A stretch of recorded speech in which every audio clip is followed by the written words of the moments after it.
days." "More like years," Jason mumbled. "These things come in cycles, my boy. The wheel will turn."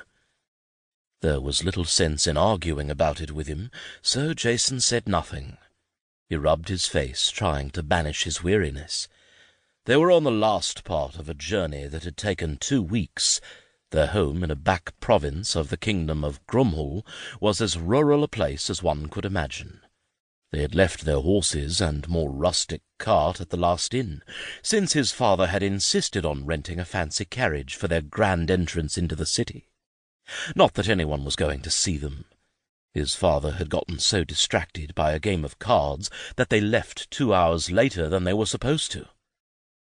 They were journeying to Dravenpur, a city at the heart of the Draylands, which was the largest kingdom of the Allied realms. Each year, dozens of eligible young men and women of either noble birth or sufficient means arrived to find a noble husband or wife. Over a grueling 2 months they would be poked, prodded, and polished to make them as attractive as possible to potential suitors, who would arrive in the 3rd month to begin their search for a lord or lady consort to wed. It would all end in a grand ball, where all engagements were announced and marriage prices were negotiated. And now Jason would be among them. It wasn't a thought he relished. Consorts weren't ordinary brides and grooms. As the spouse of a title-holding noble, their responsibilities were as much political as they were matrimonial. If a title-holder passed away without heirs, or with heirs who were still in their minority, their spouse was given the title.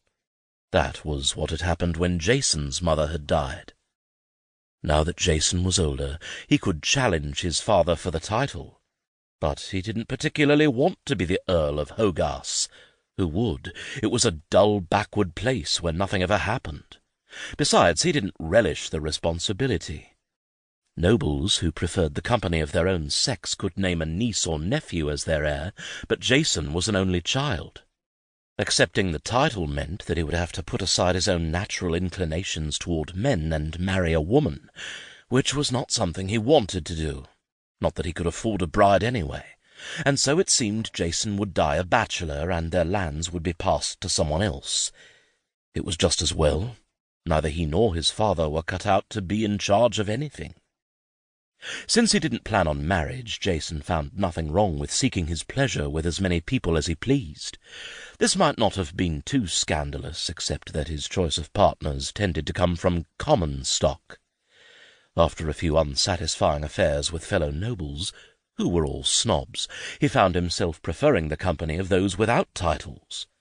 Out of deference to his mother's memory, Jason tried to keep his affairs quiet, but that all ended one day when his father caught him on his knees in front of Hans, a stable hand. To his surprise, his father was delighted at the discovery.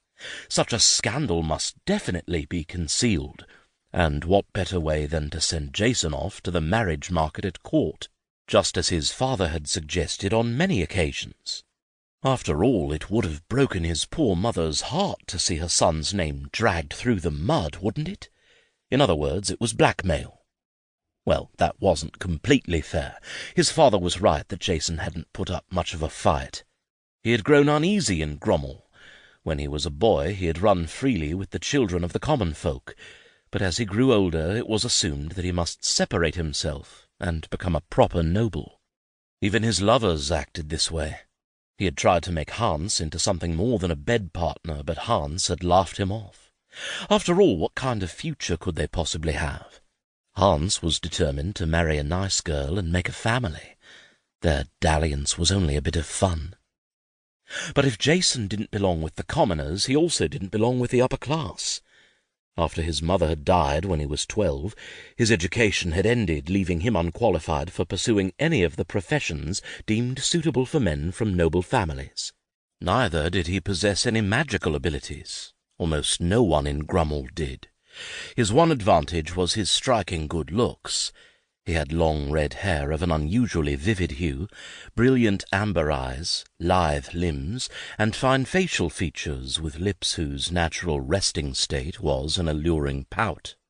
He wanted out of Grumhall, and with beauty as his only advantageous trait, court was his best.